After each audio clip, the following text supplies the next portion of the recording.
You know, you can tell a lot about a person by the contents of their YouTube subscription feed. When you scroll through yours, you are bound to find interests of yours in the featured channels. These could be movies, animation, gaming, the works. But then there are the channels that captivate you, not through a pre-established interest in the topic, but by the YouTuber's passion and sheer attention to detail. I don't watch Defunctland because I have an interest in theme parks. I have an interest in theme parks because I watch Defunctland. This brings us to a similar channel who, while steadily finding an audience, I believe deserves more recognition both for his content and his ability to make viewers truly fall in love with the medium of comics. You're watching the LionDog Show, and I'm talking about the YouTube channel Matttt Comic and Manga History, who I, for the remainder of this video, will refer to as Matttt.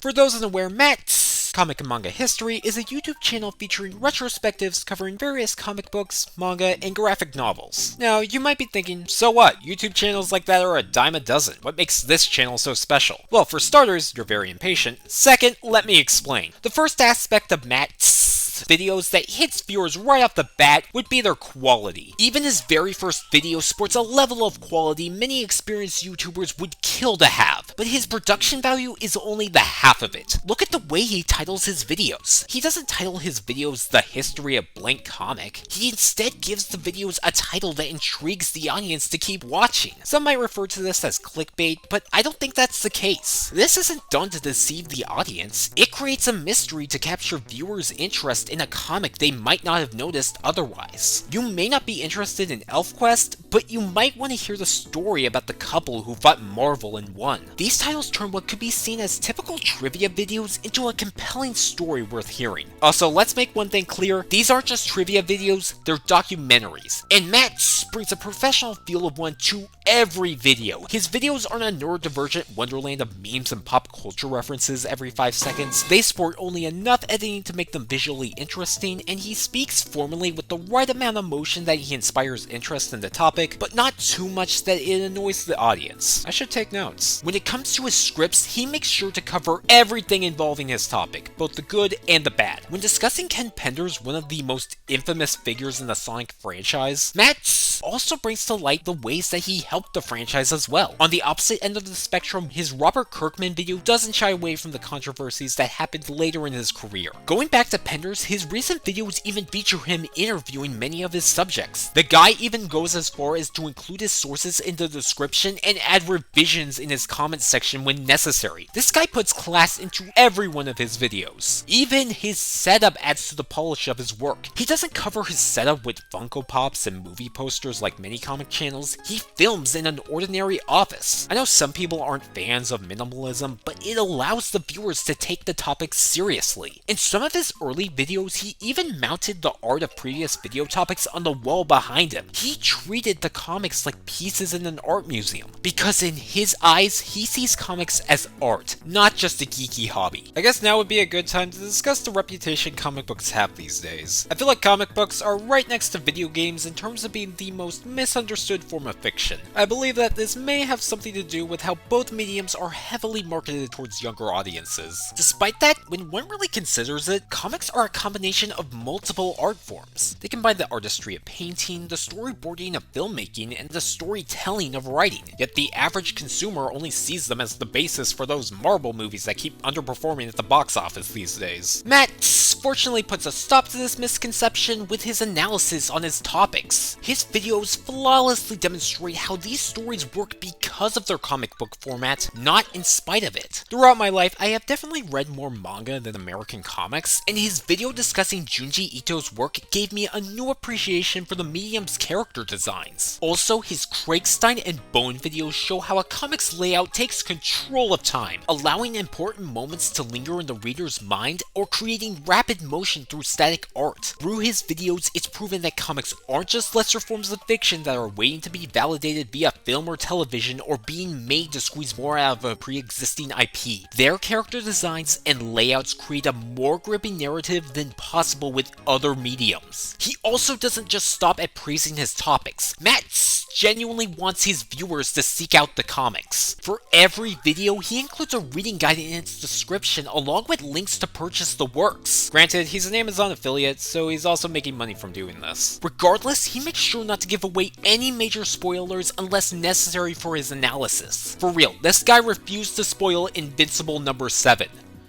Invincible number 7. If that doesn't prove his desire to keep the comic book reading experience pure, I don't know what will. Another way that Matttt creates interest in comics is by broadening their world. His topic selection works wonders at debunking the myth that Western comics begin and end with superhero stories. While he covers those topics on occasion, he also explores fantasies, mysteries, adventures, and comedies. He gives these lesser-known comics the chance to find an audience. He also rarely covers a topic purely due to relevancy. In July of 2025, while other comic channels covered Superman and the Fantastic Four, he covered a manga about a guy simply walking. He could not care less about chasing trends, he only cares about a story worth telling. And sometimes he even finds this in relevant topics. When covering the story of Adam Warlock to coincide with the release of Guardians of the Galaxy Volume 3, he found a way to make the topic fresh by exploring an often neglected point of comics: the creators. Above getting the audience to care about the comics, he gets the audience to care about the artists behind them. Matt's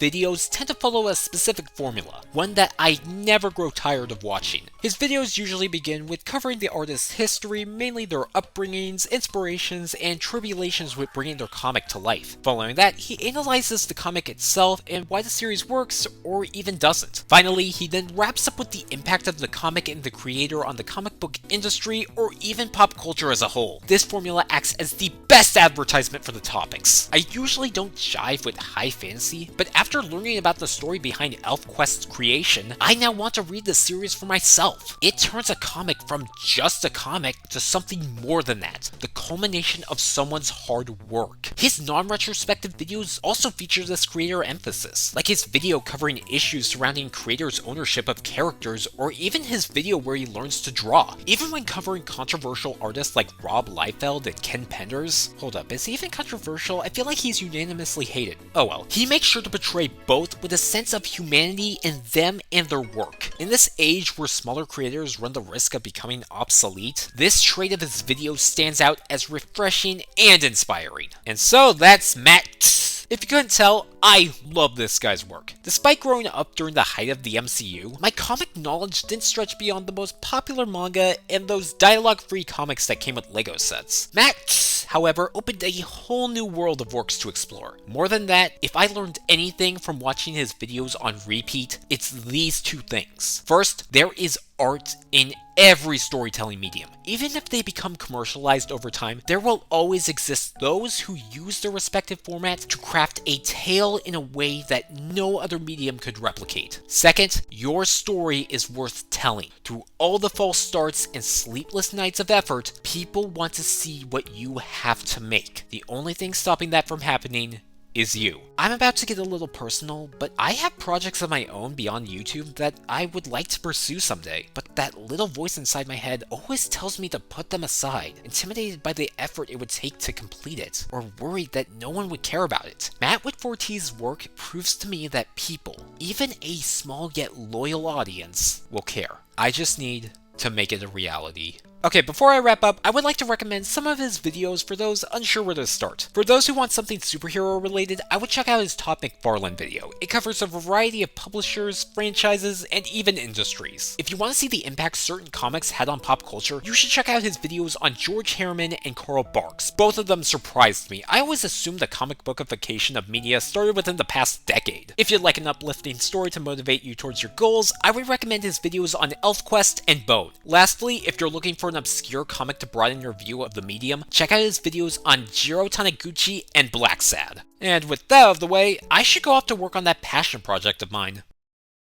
Now, I'm probably gonna watch the Sonic movie again. You've been watching the LionDog Show. Have a great day, and stick around for more.